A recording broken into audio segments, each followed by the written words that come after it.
ناظرین، پھر ایک بار ہم بریک کے بعد آپ کی خدمت میں اپنا پروگرام قرآن اور زندگی لے کر حاضر ہو گئے۔ ہماری گفتگو چل رہی تھی کہ ذمہ داری یہ ہے کہ ہم عفت اور پاک دامنی کو اپنے ساتھ رکھیں، ہم اپنی نظروں کو جھکائے رہیں، ہم نامحرموں کی طرف نگاہ نہ کریں۔ یہ تب ہو سکتا ہے جب ہمارا دل خوف خدا سے لبریز ہو، جب ہم اللہ کا خوف اپنے دل میں رکھتے ہوں۔ آئیے پھر چلتے ہیں ہم قبلہ کی خدمت میں۔ جناب، سب سے پہلا سوال اب یہاں پہ یہ پیش آتا ہے کہ جو اسی سورہ کے 11 سے 26 آیت کے درمیان ہے، وہ اشارہ کر رہی ہیں یہ آیتیں کہ برائی کو نہ پھیلاؤ، سماج اور معاشرے میں برائی پھیلانے سے پرہیز کرو۔ جی ہاں، بسم اللہ الرحمن الرحیم۔ جس طرف آپ نے ان آیات کی طرف اشارہ کیا، اس میں یہی ہے کہ اگر خدا نخواستہ کسی نے غلط کام یا کچھ ہو گیا ہے تو ایک تو اس کی طرف اس کی نسبت دینا، اور اگر خدا نخواستہ اس نے انجام نہیں دیا تو اس پر تہمت لگانا، یعنی کہ اس کی طرف یہ کہنا کہ اس نے یہ غلط کیا ہے، تو یہ اور بہت بڑا جرم ہے۔ یہ تہمت ہے۔ روایات جو ہیں وہ غیبت اور تہمت میں شاید فرق نہیں جانتے۔ ہاں، اوپر یہ کہ اب اگر یہ برائی واقعاً اگر ہوئی بھی ہے تو اگر اس برائی کی تشہیر کی جائے یا اس کو پھیلایا جائے تو یہ اور بہت بڑی برائی ہے۔ یعنی جو معاشرے ساز لوگ ہیں، جو جامع شناس ہیں، وہ یہ کہتے ہیں کہ بعض اوقات اب یہ کہتے ہیں کہ جی یہ بات بتانی چاہیے لوگوں کو، یہ معاشرے میں یہ برائی پائی جاتی ہے، اس کو بتانا چاہیے۔ کیوں؟ جب آپ بتائیں گے تو لوگوں میں اویئرنیس ہوگی اور لوگوں سے، جبکہ جو صحیح جامع شناس ہیں وہ یہ کہتے ہیں کہ نہیں، یہ غلط ہے، کیونکہ بہت ساری چیزیں ہیں کہ لوگوں کو نہیں پتہ ہیں۔ معاشرے میں برائیاں پہلے بھی ہوا کرتی تھیں اور ابھی بھی ہیں، لیکن ڈھکی چھپی ہوا کرتی تھیں۔ اگر کہیں کوئی غلط بات ہو گئی تو اس کا اظہار کرنا، یعنی اس کو بتا دینا، اس برائی کو پھیلانا ہے۔ پھر آج کل کا میڈیا اس کام کو انجام دے رہا ہے۔ پہلے لوگ کیا کرتے تھے، مثال کے طور پر بہت سارے ایسے ٹی وی کے پروگرام آتے ہیں جو ہمیں کہ جب کوئی غلط بات ہو گئی، کوئی غلط واقعہ ہو گیا، اس کے لیے باقاعدہ اس کو بنایا جاتا ہے، اس کو فلمایا جاتا ہے کہ جی ایسے برائی ہوئی۔ جب اب ایسے برائی ہوتی ہے تو کتنے لوگوں کے ذہنوں میں وہ ایک دروازہ کھل گیا کہ برائی اس طرح کی جا سکتی ہے۔ لاشعور میں ایک جوان کے ہٹ ہو رہا ہے کہ اس طرح برائی، پھر جب وہ معاشرے میں اس طرح کی چیزوں کو دیکھتا ہے تو آٹومیٹکلی اس کے ذہن میں یہ بات آ جاتی ہے کہ یہ تو اس طرح ہو سکتا ہے۔ مثال کے طور پر آپ کے سامنے آپ واقعات ہیں، جو غلط واقعات جو ہندوستان میں پیش آئے اور اس طرح کی چیزیں آئی ہیں، انسان ذہن میں تصور کرتا ہے کہ وہ جو بھی بے حجاب ہے شاید وہ خواتین خدا نخواستہ غلط ہیں۔ کیوں یہ ذہن کے اندر یہ سوچیں الغا ہو رہی ہیں، یا کیوں یہ ذہن ایسا ہے؟ کیونکہ میڈیا نے ایسا بنا دیا ہے کہ مطلب اس طرح کا اگر کوئی لباس پہنا ہو تو خدا نخواستہ وہ خاتون جو ہیں وہ غلط ہیں۔ کیونکہ یہ ذہن کے اندر چیز ڈالتی جاتی ہے تو پھر آدمی دیکھنے والا اسی تصورات کو جس طرح بناتا ہے۔ لیکن اگر ہم معاشرے کی برائی کو نہ بیان کریں ٹی ویوں کے اندر اتنا آ کے یا ڈراموں کے اندر، تو بہت ساری چیزیں معاشرے کی رک جاتی ہیں، لوگوں کو نہیں پتہ ہوتا۔ بلکہ الٹا برائی بیان کرنے کی بجائے اگر ہم معاشرے کی اصلاح کی طرف جائیں اور اصلاح سازی کی طرف جائیں اور حل بیان کریں تو شاید معاشرے سے برائیاں، بلکہ یقیناً معاشرے سے برائیاں، تو اسلام اس طرف اشارہ کر رہا ہے کہ برائی کی تشہیر مت کرو۔ جیسا کہ بھی آپ نے فرمایا کہ میڈیا یہ کام کر رہا ہے، تو یہیں پہ ایک اور چیز کی طرف اشارہ ہوا ہے، وہ یہ ہے کہ دوسروں کی ناموس کو عزت اور احترام کی نگاہ سے دیکھو۔ آج میڈیا اس بارے میں کیا کر رہا ہے ہمارے لیے، اور ہماری ذمہ داریاں کیا ہیں یہاں پہ؟ دیکھیں، میڈیا تو آج کل بہت ساری چیزوں کو نہ چاہتے ہوئے بھی کوئی کہیں ہے اس کو تصویروں کو تشہیر کر دینا، پھیلا دینا، یہ بہت بڑا غلط کام ہے۔ اگر میں نے کہا کہ خدا نخواستہ اگر کوئی غلط کام محقق ہوا بھی ہے تو بھی یہ اچھی بات نہیں ہے کہ آپ کسی چیز کو کسی اور لوگوں تک پہنچائیں، بلکہ اس کے علاوہ تو چیزیں ہیں بھی نہیں ان کو بناور۔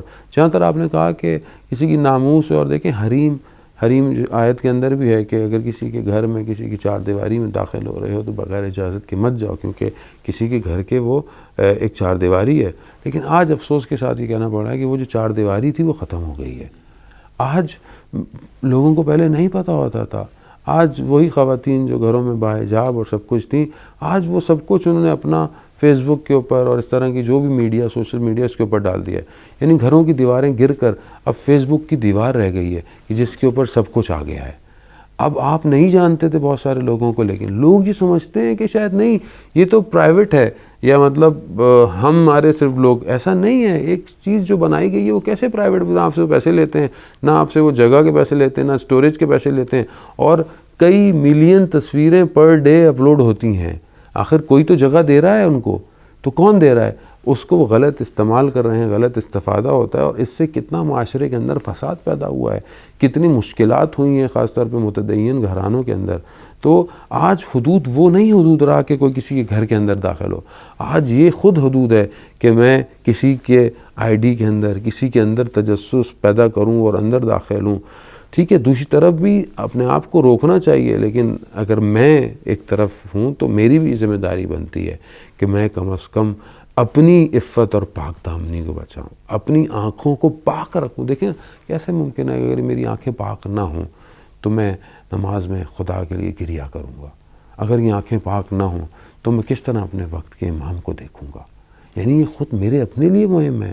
اگر کوئی خیال نہیں کر رہا تو کم از کم مجھے اپنا خیال کرنا ہے، اور آج کے جوان کو اپنے لیے خیال کرنا ہے. کیونکہ دیکھیں دشمن چاہتا ہی یہی ہے کہ جوان کی روح خراب ہو، اس کا دل خراب ہو. یقیناً جب وہ خراب حالت میں ہوگا تو وہ کس طرح، امام جعفر صادق علیہ السلام ارشاد فرماتے ہیں کہ نگاہ نامحرم بالکل ایک شیطان کا تیر ہے کہ جو جسم پر، روح پر پیوست ہو رہا ہے. اور جب اگر انسان خدا نہ خواستہ ان پیوستہ تیروں کے ساتھ نماز میں کس طرح، کس حالت میں کھڑا ہوگا. تو جتنا ہو سکے ہمیں، دیکھ کوئی نہیں رہا. آج پہلے تو آپ کہیں ہوتے تھے بازار میں، گلی میں، کہیں پر، آج آپ کے پاس تو کوئی بھی نہیں ہے. آج آپ کے پاس اپنا موبائل ہے، آج آپ کے پاس لیپ ٹاپ ہے، کوئی نہیں دیکھ رہا، مگر خدا تو دیکھ رہا ہے. اگر یہی احساس کریں تو ہم اپنی خاطر کم از کم اپنے آپ کو بچانے کے لیے ہم ان چیزوں سے اپنے آپ کو دور کر سکتے ہیں. اب یہاں پہ ایک سوال اور بھی ہے کہ ہمیں ابھی جیسا کہ آپ نے کہا کہ مرد کو چاہیے کہ گھر میں داخل ہو تو سلام کر کے داخل ہو، اجازت لے کے داخل ہو، نظروں کو نیچی کرے، احترام سے پیش آئے. تو یہ صرف مردوں کے لیے شرائط رکھے گئے ہیں یا خواتین کی بھی کچھ ذمہ داریاں ہیں؟ نہیں، بالکل ایسی ہی. دیکھیں جہاں پر ہم یہ کہتے ہیں کہ حجاب خواتین کے لیے واجب ہے، وہیں پر حجاب مرد کے لیے اس طرح کہتے ہیں کہ اس کی آنکھوں کا حجاب کرنا، اس کا اس طرح جہاں پر مرد کے لیے کہا گیا ہے کہ وہ اپنی آنکھوں کی حفاظت کرے اور اپنی شرمگاہوں کی، اس طرح خواتین کے لیے بھی کہا گیا ہے کہ وہ جب گھروں سے باہر نکلیں تو وہ جو چیزیں واجبات پردے کے لیے کہا گیا ہے ان واجبات کو ادا کرتے ہوئے باہر نکلیں. صدر اسلام کے اندر جس طرح چادر یا مکنا جو بھی تھا اس کو آیت کے اندر بیان بھی کیا گیا ہے، اور حتیٰ بہت ساری چیزوں کو بہت ڈیٹیل کے ساتھ بیان کیا گیا ہے. تو یہ خاتون کے اوپر بھی جب وہ گھر سے باہر نکلتی ہے، حتیٰ خواتین کا تیار ہونا اپنے لیے ایسی زینت کا اپنے اوپر، چاہے وہ زیور ہو، چاہے وہ کچھ بھی ہو، اگر اس کی زینت کسی نامحرم اس کے اوپر نگاہ پڑے تو وہ بھی اس حرام کے اندر جو ہے وہ ملوث ہے. اس لیے کہا گیا کہ اپنی زینتوں کو اپنے محرم، اپنے شوہر کے لیے کرو، اور جب باہر جاؤ تو اپنے آپ کو لو. لیکن آج کل آوازوں کا انسان کنٹرول نہیں کرتا، حتیٰ نامحرم آواز بھی جو ہے وہ صحیح طرح نہ سن پائے. اگر آپ نامحرم سے گفتگو کر رہے ہیں، آپ کی زبان کے اندر لہجہ بدل جانا چاہیے کہ کہیں سامنے والے کے دل کے اندر کوئی چیز غلط پیدا نہ ہو. دوسری طرف عطر کا استعمال کرنا، لباس میں بھی رنگ کا تعین کرنا. جب آپ معاشرے میں جا رہے ہیں تو ایسا لباس، ایسا رنگ نہ پہننا کہ جو اچانک سے جو ہے وہ آپ کی طرف جو ہے توجہات کو جو ہے وہ جذب کر لے. تو یہ سب ذمہ داری خواتین کی ہے. اس میں صرف یہ مرد نہیں ہے کہ مطلب وہ اپنی آنکھوں کو نگاہ رکھے لگے، لیکن یہاں پر خواتین ہے کہ ایسا کام، ایسی چیزوں کو انجام نہ دیں کہ معاشرے کے اندر جو ہے وہ یہ ساری چیزوں کا فساد ہو. اگر آپ وہ واقعات دیکھیں، جب حضرت موسیٰ علیہ السلام حضرت شعیب علیہ السلام کی بیٹیوں کے ساتھ ملے، وہ جب جانا چاہتے ہیں تو کیا کہا کہ میں آگے چلوں گا، حالانکہ راستہ نہیں جانتے ہیں، لیکن جس طرف مڑنا ہو آپ اس طرف پتھر پھینک دیجیے گا. یعنی یہ اس عفت اور پاک دامنی کا تقاضا اسلام بیان کر رہا ہے کہ تم کس طرح معاشرے میں چلنا ہے تو چلو. یعنی یہ سب تب ہے کہ جب میں اس قرآن کو اپنے روح کے اندر، اپنے گوشت کے اندر جو ہے وہ ضم کروں گا. تبھی تو یہ حدیث بھی ہے کہ جو جوان قرآن کی تلاوت کرتا ہے اور واقعاً قرآن وہ صحیح طریقے سے، تو اس کی گوشت اور پوست میں جو قرآن جو ہے وہ جذب ہو جاتا ہے، اور پھر عمل کرے گا تو یقیناً ایک بہترین. جزاک اللہ خیر. اب اس کے بعد جو سوال ہے وہ یہ ہے کہ چونکہ انسان جو عمل کرتا ہے وہ یعنی ہاتھ، پیر، آنکھ، کان، زبان کے ذریعے سے کرتا ہے، اور اس پارے کے اندر، اس سورے کے اندر اشارہ ہوا ہے کہ اعضاء و جوارح انسان کے وہاں گواہی دیں گے. اس کا فلسفہ کیا ہے؟ جی دیکھیں، دنیا کے اندر تو ہم جو بھی عمل کرتے ہیں اور یہ خدا کا لطف ہے پروردگار کا امت محمدی صلی اللہ علیہ وسلم پر، ورنہ پہلی تو امتوں میں جو بھی غلط کام کرتا تھا وہ اس کے چہرے سے کسی طریقے سے وہ عمل آشکار ہو جاتا تھا۔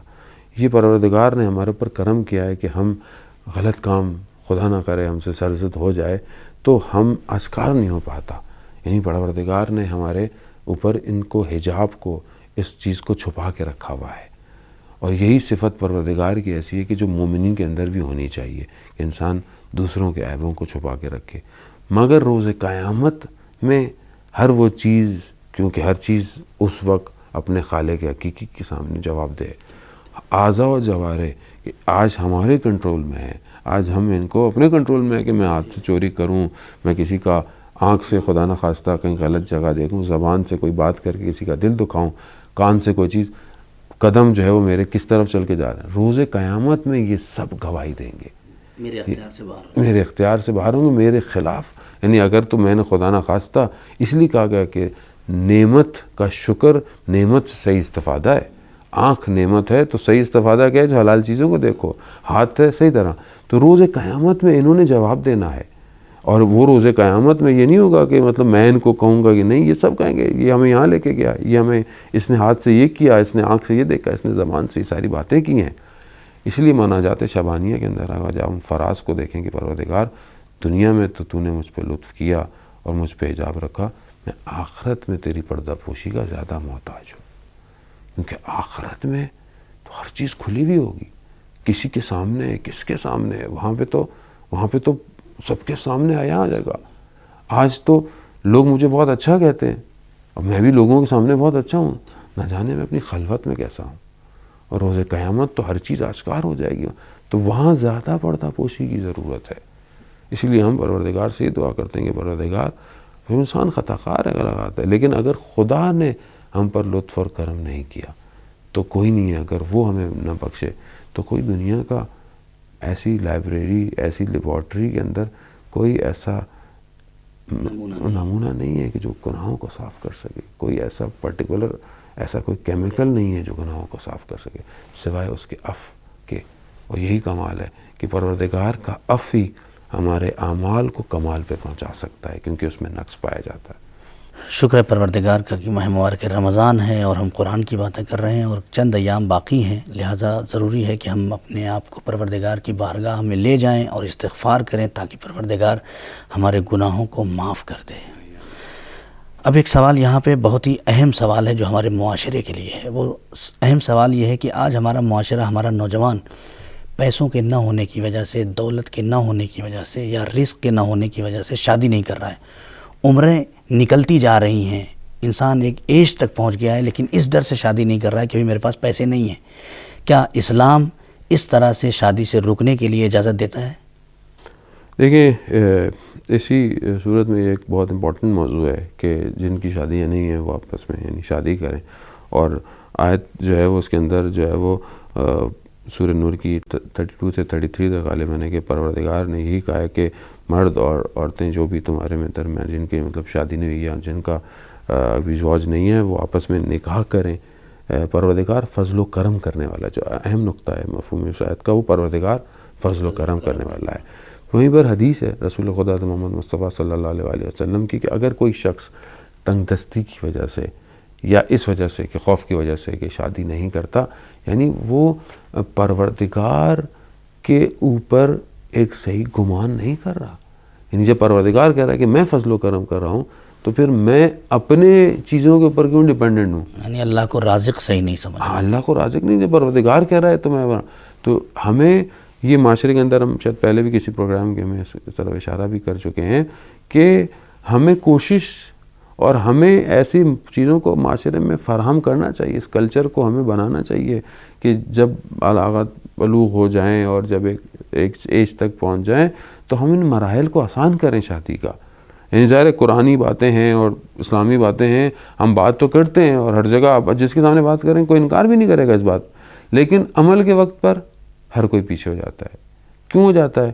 یا تو ضعیف ہے، ایمان ضعیف ہے، قرآن کی آیتوں پہ یقین نہیں ہے، یا پھر اور معاشرے کا پریشر ہے۔ معاشرے کا پریشر زیادہ ہے یا پروردگار کی طرف ہے. ہم دنیا میں کتنا لوگوں کو سامنا کرنا ہے. ہم ایک دن لوگوں کو سامنا کرنے کے لیے کہ جی لوگ کیا کہیں گے, لوگ خوش نہیں ہوں گے, لوگ راضی ہونے چاہیے, ایک دن کے لیے ورنہ اس کے بعد پوری زندگی وہ سارے لوگ, وہ میاں بیوی کے اندر کچھ بھی ہوتا رہے, وہ اگر وہ بھوکے رہیں, اگر ان کو مشکل رہے, بیماری رہے, کوئی نہیں آتا ہے. کتنے لوگ آتے ہیں ان ہزاروں میں سے, قریبی لوگ چھوڑ کے چلے جاتے ہیں. تو جو میرے پاس اس مشکل میں میرے ساتھ رہے گا, میں کیوں نہ روز اول اس کے ساتھ رہوں. تو یہ اب ہمارے اپنے اوپر ہے کہ ہم آیا خدا کی ان آیات پر یقین رکھتے ہیں یا نہیں رکھتے. اگر یقین رکھتے ہیں تو پھر ہمیں معاشرے میں اس کلچر کو بہت عام کرنا پڑے گا کہ شادی جو ہے وہ آسان ہو. کیونکہ شادی کا آسان ہونا, جتنی ہم نے پچھلے گفتگو کی ہیں, یہ سب برائیاں جوان کے اندر, معاشرے کے اندر تبھی ہیں کہ جب ہم حلال راستوں کو سخت کر دیں گے, بند کر دیں گے. جب حلال راستہ کھولے گا جوان کے لیے تو وہ کیوں برائی کی طرف جائے گی. جزاک اللہ قبلہ. اب ایک آخری سوال یہ ہے کہ یہاں پہ آیت ہے کہ اللہ نور السماوات والارض, یہاں نور پروردگار سے مراد کیا ہے؟ دیکھیں بہرحال یہ اس سورہ نور بھی ہے اور اللہ نور السماوات والارض ہے, اور یہ آیت بہت طولانی ہے کہ جس میں پروردگار نے نور کی مثال جو مختلف طریقے سے, کیونکہ وقت محدود ہے, میں اتنا ہی کہوں گا کہ پروردگار تو یقیناً نور ہے, نہ ہم ظاہر ہے اس مادی آنکھ سے اسے دیکھ سکتے ہیں, نہ ہم ان کو ڈیفائن کر سکتے ہیں. بہرحال یہ تو اولیاء خدا ہیں کہ جنہوں نے جو ہے وہ پروردگار کے لیے اس طرح کا, مگر احادیث اور جو اس آیت کی ذیل میں ہیں انہوں نے جو مثال بیان کی, یقیناً وہ ائمہ کے لیے یہ جو مثالوں کو پیش کیا گیا ہے. اور پھر جو اس کے اندر جس گھر کا ذکر کیا گیا ہے وہ انبیاء اور مولا کائنات کا گھر جو ہے وہ ذکر کیا گیا ہے. اور بہرحال یہ کہ ہم چاہتے ہیں کہ یہ نور ہماری زندگیوں کو منور کرے, تو ہمیں اپنے دل کو صاف کرنا پڑے گا. جب ہمارے دل صاف ہو جائیں گے تو پروردگار اس میں ہدایت کے چراغ کو جو ہے وہ روشن کرے گا. اور یہ تبھی ممکن ہوگا کہ جب میں اپنے اس ظرف کو, جو کہ میرا بدن کا ایک دل کا ظرف ہے, اس کو دنیا کی برائیوں سے پاک کروں گا. جب میں پاک کر لوں گا, اور وہ پاک کیسے ہوگا؟ ماہ رمضان ہے, ماہ مغفرت ہے, ماہ دعا ہے. پروردگار نے سفرہ بچھایا ہوا ہے. سفرہ کیا ہے؟